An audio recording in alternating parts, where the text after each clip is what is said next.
Assalamualaikum warahmatullahi wabarakatuh. Perkenalkan, saya Imam Adli, saya dari kelompok 9. Di sini saya bersama teman-teman saya yaitu Arliza Syarki dan Aulia Pratiwi. Di sini kami akan mempresentasikan hasil kerja kelompok kami yang berjudul Analisis Tingkat Stres Mahasiswa Berdasarkan Faktor Psikologis Kesehatan Lingkungan dan Sosial. Baik, latar belakang dari penelitian ini yaitu di mana mahasiswa seringkali mengalami tekanan dari tuntutan akademik, sosial maupun kondisi kesehatan. Tingkat stres yang tinggi dapat mempengaruhi prestasi dan kesehatan mental mahasiswa. Sehingga penelitian ini bertujuan untuk mengetahui pengaruh berbagai faktor terhadap tingkat stres mahasiswa. Baik, berikut ada deskripsi dari variabel-variabel yang digunakan dalam penelitian. Yang pertama yaitu kita ada variabel dependennya atau variabel Y ya, yang dipilih adalah tingkat stresnya yaitu sendiri atau stress level. Yang dimana tingkat stres yang dialami pada individu biasanya diukur dalam skala tertentu yang menggambarkan seberapa tinggi tekanan psikologis yang dirasakan. Kemudian kita masuk ke variabel independennya atau variabel X, yang dimana di sini memiliki beberapa variabel. Yang pertama ada anxiety level, adalah tingkat kecemasan yang dirasakan seseorang. Kemudian ada self-esteem, yang dimana adalah tingkat kepercayaan diri atau penilaian seseorang terhadap dirinya sendiri. Kemudian ada mental health history, yaitu riwayat gangguan kesehatan mental yang pernah dialami individu. Kemudian ada depression, yaitu tingkat depresi. Kemudian ada headache, yaitu tingkat keparahan sakit kepala yang dialami. Kemudian ada blood pressure, yaitu tekanan darah dari individu. Kemudian ada sleep quality, yaitu kualitas tidur seseorang. Kemudian breathing problem, yaitu masalah pernapasan yang dialami mahasiswa. Kemudian ada noise level, yaitu tingkat kebisingan di lingkungan tempat individu berada. Kemudian terakhir ada living condition, adalah kondisi hidup seseorang. Kita masuk ke analisis deskriptifnya dulu. Kita lihat bagian summary data, yang dimana pada summary data ini dapat dilihat bahwa seluruh data dari variabel itu memiliki 11.100 data. Kemudian memiliki rata-rata yang bervariasi juga, yang dimana stress level memiliki rata-rata 0,996, anxiety level sebesar 11,064, self-esteem sebesar 17,7, mental health history sebesar 0,4, depression sebesar 12,5, headache sebesar 2,5, blood pressure sebesar 2,1, kemudian sleep quality sebesar 2,66. Lalu breathing problem sebesar 2,754, noise level sebesar 2,69, living condition sebesar 2,518. Setiap variabel juga memiliki standar deviasi yang berbeda-beda, yang dimana stress level memiliki 0,8, kemudian anxiety level memiliki 0,118, kemudian self-esteem sebesar 8,945, mental health history sebesar 0,5, depression sebesar 7,727, kemudian headache sebesar 1,409, kemudian blood pressure sebesar 0,834, sleep quality 1,548, breathing problem sebesar 1,401, kemudian noise level 1,328, lalu terakhir living condition sebesar 1,119. Lalu nilai minimum dari setiap variabel tidak terlalu berbeda jauh, dari kisaran 0 hanya sampai 1 saja. Kemudian kuartil satunya memiliki variasi yang berbeda, yang dimana stress level masih di angka 0, kemudian anxiety ada di 6, self-esteem memiliki kuartil 1, 11, mental health history 0, depresi 6, headache 1, dan sampai sleep quality 1, kemudian breathing problem 2, hingga living condition juga 2. Setiap variabel juga memiliki nilai tengah yang berbeda. Seperti stress level ada 1, anxiety level 11, depression 12, dan breathing problem ada 3, dan living condition ada 2. Kemudian kuartil 3-nya juga berbeda-beda masing-masing. Kemudian dimulai dari 2, 16, 26, 19, 4, hingga 3. Kemudian nilai maksimum dari setiap variabel justru lebih bervariasi daripada nilai minimum dari setiap masing-masing variabel. Seperti stress level yang di angka maksimumnya hanya ada 2. Kemudian anxiety level memiliki 21, self-esteem 30, mental health history 1, depression 27, headache 5, blood pressure 3, sleep quality 5, breathing problem 5, noise level 5, dan living condition 5. Baik, selanjutnya saya akan menjelaskan histogram. Di sini dapat kita lihat bahwa self-esteem memiliki nilai rata-rata tertinggi yaitu sebesar 17,78 yang menunjukkan bahwa tingkat kepercayaan diri responden secara umum berada pada kategori tinggi.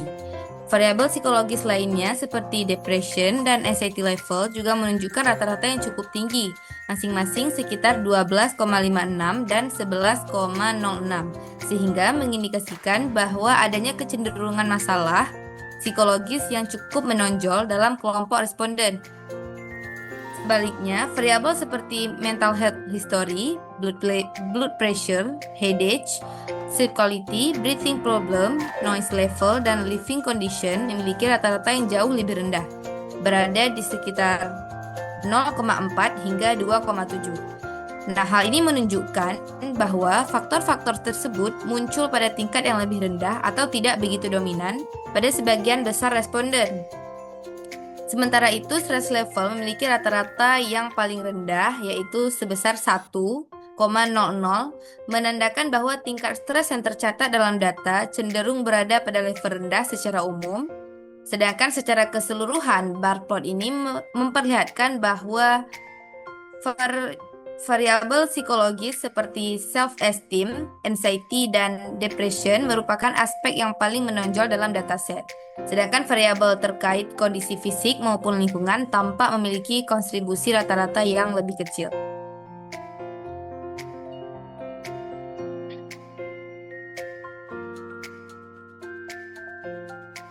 Kemudian pada box plot tersebut dapat kita lihat bahwa di sini penyebaran berbagai variabel yang berkaitan dengan stress level dan memperlihatkan perbedaan rentang nilai antar variabel.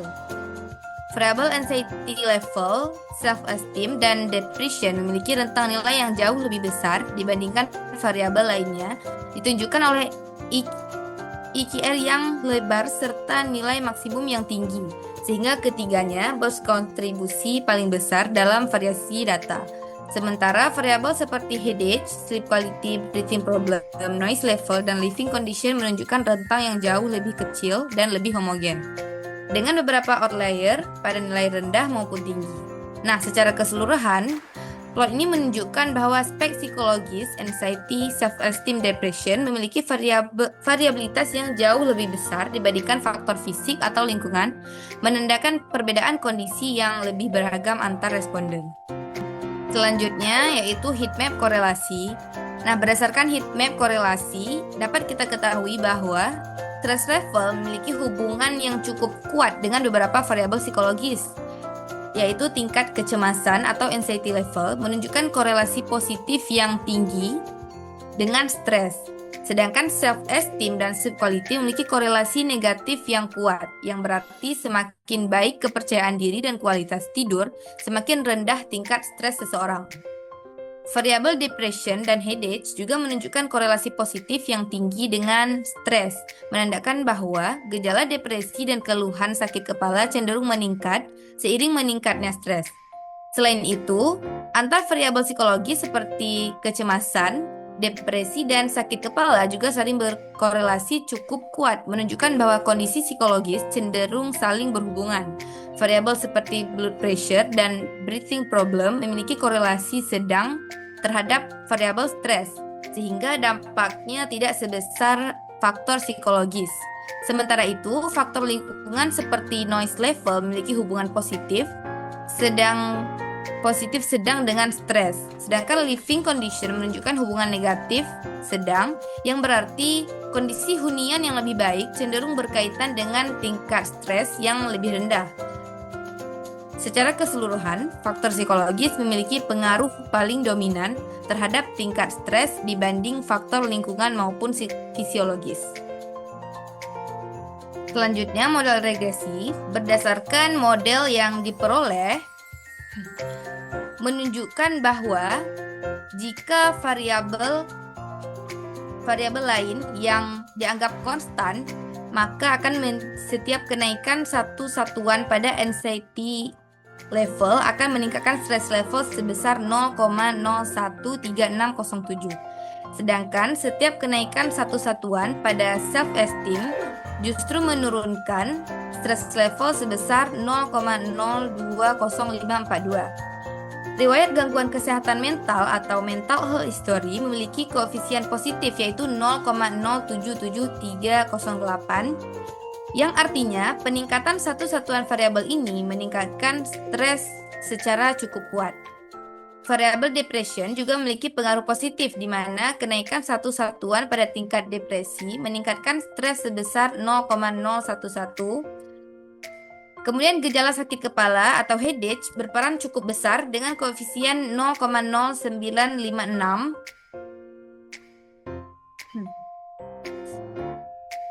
Sehingga semakin sering seseorang mengalami sakit kepala, maka semakin tinggi tingkat stresnya. Selanjutnya, blood pressure memiliki koefisien negatif kecil yaitu minus 0,02701, yang berarti peningkatan tekanan darah sedikit menurunkan stres. Meskipun pengaruhnya sangat kecil, sleep quality berkoefisien minus 0,094006, artinya semakin baik kualitas tidur, stres akan menurun dengan cukup signifikan.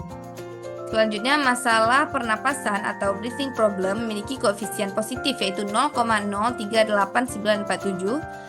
Hal ini menunjukkan peningkatan masalah pernapasan akan meningkatkan stres. Kemudian noise level berpengaruh positif yaitu sebesar 0,0922, sehingga lingkungan yang semakin bising akan meningkatkan tingkat stres. Terakhir, living condition berkoefisien minus 0,030022, yang berarti kondisi hidup yang semakin baik akan menurunkan tingkat stres. Kemudian secara keseluruhan, variabel dengan pengaruh peningkat stres terbesar adalah headache, noise level, dan mental health history. Sedangkan variabel yang paling menurunkan stres adalah sleep quality dan self-esteem.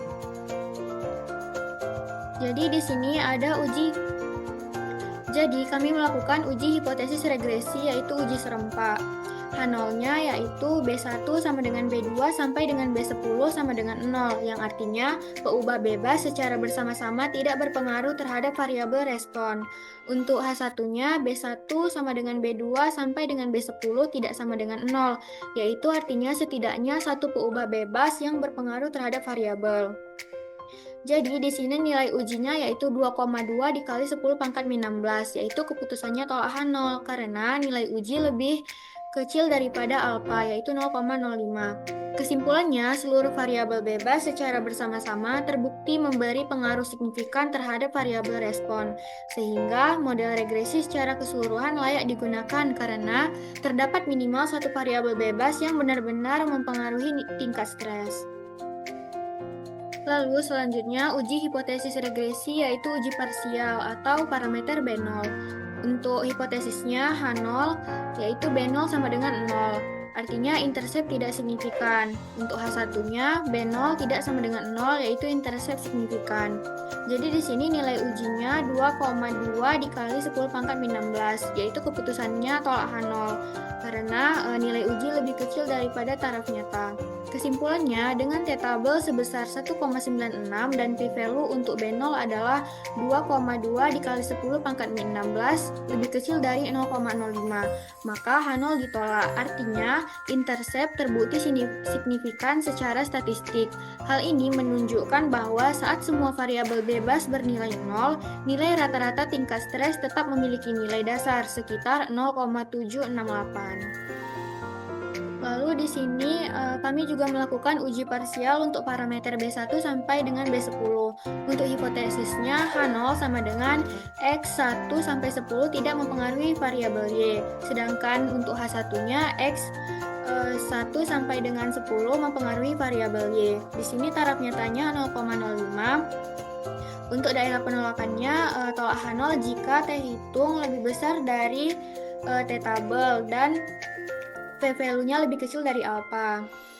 Berdasarkan hasil uji parsial pada taraf signifikan 0,05, terdapat 8 variabel yang terbukti berpengaruh signifikan terhadap tingkat stres, yaitu anxiety level, self-esteem, mental health, history, depression, headache, sleep quality, breathing problem, dan noise level. Karena p-value masing-masing lebih kecil dari 0,05 sehingga H0 ditolak.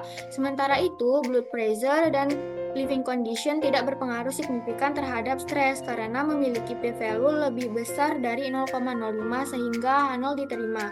Dengan demikian, sebagian besar variabel memberi pengaruh terhadap stres level kecuali 2 variabel tersebut. Lalu di sini kami juga melakukan uji asumsi klasik, yaitu uji normalitas, autokorelasi, dan homoskedastisitas. Jadi di sini untuk hipotesisnya H0 galat untuk hipotesis pertama itu untuk normalitas, yaitu H0-nya galat menyebar normal dan H1-nya galat tidak menyebar normal. Hipotesis kedua yaitu hipotesis autokorelasi. Untuk H0-nya tidak terdapat autokorelasi, sedangkan H1-nya terdapat autokorelasi. Dan untuk hipotesis homoskedastisitas, yaitu H0-nya ragam galat homogen dan H1-nya ragam galat tidak homogen. Di sini jenis uji normalitas yang kami gunakan Zarquebera, autokorelasi Durbin-Watson test, dan homoskedasitas menggunakan jenis uji Breuil-Spagan test. Nilai uji untuk normalitas 15,192 dengan DF2 dan p-value 2,2 dikali 10 pangkat min 16, yaitu keputusannya tolak H0. Untuk autokorelasi, nilai ujinya yaitu 20,114. Untuk p-value-nya 0,5757, keputusannya terima H0. Dan untuk homoskedastisitas, nilai ujinya 15,77 dengan DF10 dan p-value 2,2 dikali 10 pangkat min 16. Keputusannya yaitu tolak H0. Berdasarkan hasil uji asumsi klasik pada tabel tersebut, dapat disimpulkan bahwa asumsi normalitas dan homoskedastisitas tidak terpenuhi karena nilai p-value pada uji Zarquebera dan Breuil-Spagan lebih kecil dari 0,05 sehingga H0 ditolak. Artinya, residual pada model tidak berdistribusi normal dan ragam galat tidak homogen. Sementara itu, asumsi autokorelasi terpenuhi karena uji Durbin-Watson diperoleh p-value sebesar 5,757, yaitu lebih besar dari alfa, yaitu 0,05, sehingga H0 diterima dan menunjukkan tidak terdapat autokorelasi pada residual. Secara keseluruhan, model regresi hanya memenuhi asumsi tidak adanya autokorelasi, namun belum memenuhi asumsi normalitas dan homoskedastisitas. Baik, sekian dari kelompok 9. Mohon maaf apabila ada kekurangan atau kesalahan. Terima kasih. Assalamualaikum warahmatullahi wabarakatuh.